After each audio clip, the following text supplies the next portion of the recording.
The overall goal of this analytical technique is to quantify the anti-tuberculosis drug ethambutol within tuberculosis pulmonary lesion tissue compartments to determine whether bactericidal drug concentrations are being reached.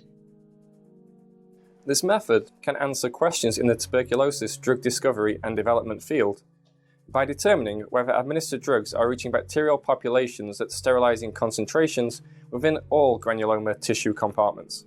The main advantage of this technique is that it enables full quantification of drug concentrations at high spatial detail within specific tissue structures and cell populations. Visual demonstration of this method is critical as the tissue sectioning and mounting steps are difficult to learn, due to the potential for tissue contamination and the fragile nature of the membrane slides.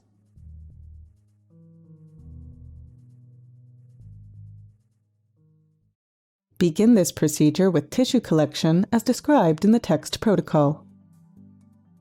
To perform tissue sectioning, first set the cryostat to the desired cutting temperature. Transfer the gamma-irradiated lung biopsy from the -80°C storage to the cryostat and leave for 30 minutes to equilibrate the tissue temperature.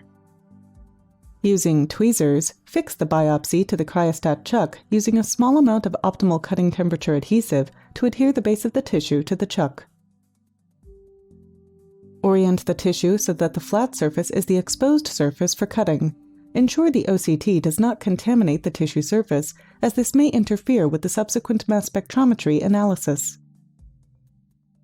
Cut 3 tissue sections at 25 micron thickness and mount onto PET membrane slides.